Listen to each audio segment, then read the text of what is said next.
இந்த வட்டாரத்தின் தலைவரான பாபு அவர்கள் வந்து இன்று அவருடைய இடத்தில் வந்து இந்த அலுவலகத்தை திறந்திருக்கிறோம். இதுக்கு வந்திருக்கும் அனைத்து காங்கிரஸ் நல்ல உள்ளங்கள் எல்லாருக்கும் என்னுடைய நன்றிகளை தெரிவித்துக் கொள்கிறேன். காங்கிரஸ் பெரிய இயக்கம் மக்களுக்காகவே வந்து செயல்பட்டு கொண்டிருக்கிற ஒரு பெரிய இயக்கம்.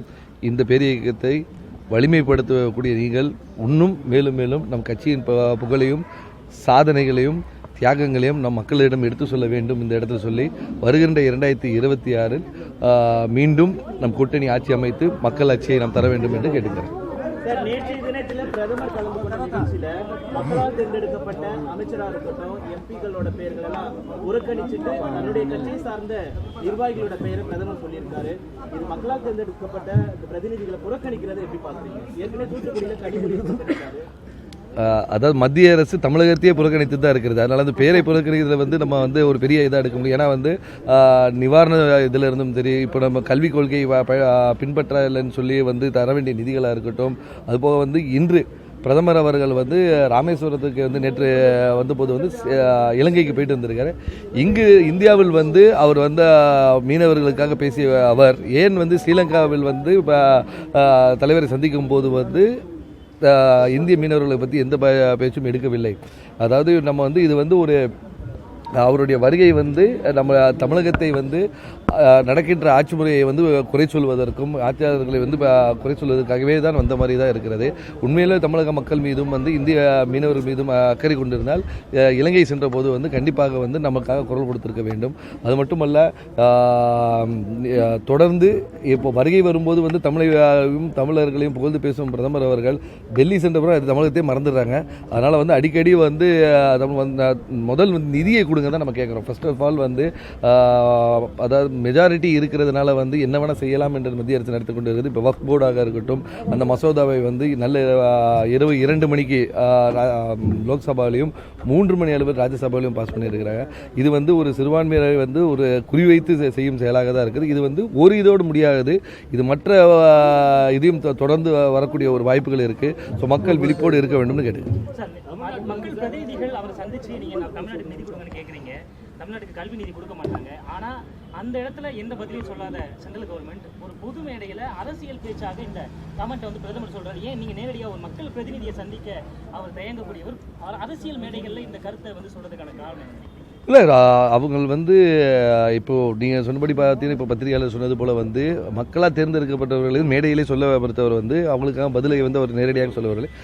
அவங்கள பொறுத்த வரைக்கும் ஓட்டு வங்கியாக தான் எல்லாரையும் பார்க்குறாங்க, மக்களாக பார்க்கவில்லை, ஒரு ஓட்டு பேங்காக தான் பார்க்குறாங்க. ஸோ அதனால் வந்து அவங்களோட பேச்சும் சரி செயலும் எல்லாமே வந்து தேர்தலும் வாக்கு இது மட்டுமா தான் இருக்கும். பல்வேறு இடங்களில் தாக்கப்படும் போது பல கடிதங்களை கொடுத்துருக்கீங்க. ஆனால் அந்த எந்த இடத்துலையுமே ஒரு பதில் நாங்கள் இந்த நடவடிக்கை எடுத்துக்கோன்னு சொல்லாத பிரதமர் வந்துட்டு நான் இலங்கையில் போயிட்டு பேசினேன் அப்படின்ற மாதிரி அவங்க சைடு அஃபிஷியலாக ஒரு ஸ்டேட்மெண்ட் கொடுத்துருக்காங்க. சரி, எப்படி பார்க்குறீங்க? இந்த நடவடிக்கை நிறுத்தப்படுமா, இல்லை ராமேஸ்வரத்தை மையமாக வச்சு ஒரு ஆன்மீக அரசியல் அவங்க சொல்லுவாங்க இந்து அரசியலை முன்னெடுக்கிறதுக்காக கண்டிப்பாக வந்து இது அரசியல் நோக்கத்தோடு தான் செய்கிறோம். இப்போ அந்த ராமேஸ்வரத்தில் வந்து ஒரு பாலம் நம்ம அமைத்திருக்கிறோம். வந்து அது ஒரு நல்ல ஒரு திட்டமாக தான் சொல்லுகிறேன். ஏன்னா வந்து ராமேஸ்வரத்தில் வந்து அந்த பாலம் வந்து பல ஆண்டுகள் இருந்தாலும் அது புதுமைப்படுத்தி ஒரு புதிய பாலம் அமைத்திருக்கு. ஆனால் வந்து அந்த மேடையை வந்து இவர்கள் அரசியலுக்காகவும் வந்து கொண்டு வந்தது வந்து ஒரு வருத்தத்தை அளிக்கிறது. எப்போவுமே பார்த்தீங்கன்னா வந்து ஒரு பிரிவினையை கொண்டு வர மாதிரி ஒரு தரப்பினர் மட்டுமே வந்து புரிவதில்லை. இது மக்களுக்கு பொதுவாக அவர் இருக்க வேண்டும் என்று சொல்கிறேன். தொடர்ந்து வந்து இலங்கை அரசினால் வந்து தமிழக மீனவர்கள் வந்து சிறைப்பிடிக்கப்படுகிறார்கள், அவர்களுடைய போட்டுகள் சேதப்படுத்தப்படுகிறது. அதை வந்து தொடர்ந்து நம்ம மாண்புமிகு முதலமைச்சராக இருக்கட்டும், அமைச்சர்களாக இருக்கட்டும், அது எம்பிகளாக இருக்கட்டும், எல்லாரும் குரல் கொடுத்தாலும் வந்து அதுக்கு ஒரு சரியான உரிய பதில் அளிக்காத இந்த மத்திய அரசு இன்று ராமேஸ்வரத்தில் வந்து நாம் மீனவர்களுக்காக நாங்கள் போராடும் என்று சொல்வது வந்து ஒரு அரசியல் நோக்கோட தான் செய்கிறாங்க. முதலமைச்சர் கலந்துக்கலாமோ? இன்னைக்கு அவர் அண்ணாமலை குறிப்பிடும் போது கூட அந்த மாதிரி புறக்கணிப்பு வந்து ஏற்றுக்கொள்ளத்தக்கதல்ல, மன்னிப்பு கேட்கணும் தமிழக மக்கள்கிட்ட, அந்த மாதிரிலாம் அவர் பேசியிருக்காரு. அதை பற்றி நீங்க என்ன நினைக்கிறீங்க? அதாவது இப்போ பிரதமர் வந்திருக்காரு. அது பிரதமர் வரும்போது முதலமைச்சர் இல்லாட்டி முதலமைச்சர் பிரசிடென்ட் பண்ணி வந்து அமைச்சர்கள் வந்து ரிசீவ் பண்ணியிருக்காங்க, சென்ட் ஆஃபும் பண்ணியிருக்காங்க. ஸோ இது வந்து ஒரு விவாதமாக்கான ஒரு வளர்ச்சி 3 மடங்கு அதிகமாயிருக்கு. ஆனாலும் சிலர் அழுறாங்கன்னு சொல்றாரு. தமிழோட வளர்ச்சி நிதி 3 மடங்கு கொடுத்துருக்கோம், இருந்தாலும் சில பேர் அழுகிறாங்க அப்படின்னு சொல்லி கமெண்ட் சொல்லியிருக்காரு. அதாவது 3 மடங்கு 4 மடங்கு கொடுத்தாலும் பட் உரிய நிதியை கொடுத்தார்களா என்றுதான் நம்ம சிந்திக்க வேண்டியது. ஏன்னா வந்து ஜிஎஸ்டியை பொறுத்த வரைக்கும் தமிழ்நாடு கான்ட்ரிபியூஷன் வந்து அதிகமாக இருந்தாலும் இன் ரிட்டர்ன் வர வேண்டிய அமௌண்ட் எவ்வளோன்றது நம்ம வந்து புள்ளி விவரமாக நம்ம ஆல்ரெடி பல இதில் சொல்லியிருக்கிறாங்க. ஸோ அப்படி இருக்கும்போது 2 மடங்கு 3 மடங்கு விட அது தேவையை கொடுத்துருக்கிறாங்களான்றது முதல்ல செக் பண்ண வேண்டும். ஏன்னா வந்து ஒரு வெள்ளத்திலும் சரி அந்த நம்ம புயலால் பாதிக்கப்பட்ட போது வந்து நம்ம கேட்ட நிதியில் வந்து ஒரு கால்வாசி கூட கொடுக்கல அரசு. ஸோ அதனால் வந்து தொடர்ந்து மக்களுடைய கோரிக்கையை ஏற்று அரசுடைய வந்து பரிசீலனை செய்து அதுக்கான உரிய தொகையை கொடுக்கணும்னு கேட்டு நீங்க மைக் வாங்கி கொடுத்துருக்கீங்க. நீங்க மைக் வாங்கிருக்கீங்க.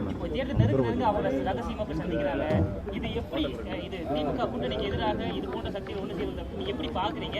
இது மக்கள் மனசுல எப்படி மாறி போய் உங்களுக்கு சாதகமாக நினைக்கிறீங்க? 2026 பிரகாசமாக இருக்கிறது. ஏனால் வந்து இப்போ புதிய கட்சிகள் வந்து இருக்கிறது, புதிய கூட்டணிகளுக்கான முயற்சிகள் நடந்து கொண்டு இருக்குது. எதுவாக இருந்தாலும் வந்து இது தேர்தல் களம்ன்றனால வந்து ஒரு நெருங்க தான் வந்து நம்ம அதை உறுதிப்படுத்த முடியும். கண்டிப்பாக 2026 வந்து நம்மளுடைய கூட்டணி மிகப்பெரிய வெற்றி அடையும்.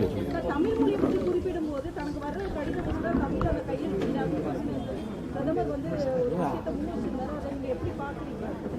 தமிழ்ல வந்து அவங்களுக்கு வரக்கூடிய அந்த கோரிக்கை தொடர்பான கையெழுத்து வந்து தமிழ்ல இந்தியன் வர எம்பி கூட தமிழ்ல இல்ல கையெழுத்து போடுறது அப்படின்னு சொல்லியிருக்காரு. அதுவும் இல்லை, இப்போ நம்ம வந்து தமிழகத்திலேருந்து சரியாக இருமொழி கொள்கையை வைத்திருக்கோம். தமிழ் அல்லது ஆங்கிலத்தை வைத்திருக்கோம். அதனால் ஆங்கிலத்தில் போடுவர்கள் ஓட்டு இருக்கா, தமிழில் போடுவது போட்டுக்கிட்டு தான் இருக்கிறாங்க. இதை வந்து ஒரு விமர்சனமாக வந்து ஒரு இதில், ஏன்னா வந்து நம்ம லாங்குவேஜ் இஸ் கம்யூனிகேஷன், அந்த கம்யூனிகேஷனில் வந்து நம்ம பாலிசி படி நம்ம கரெக்டாக தான் பண்ணிட்டு இருக்கோம். அது ஓகே.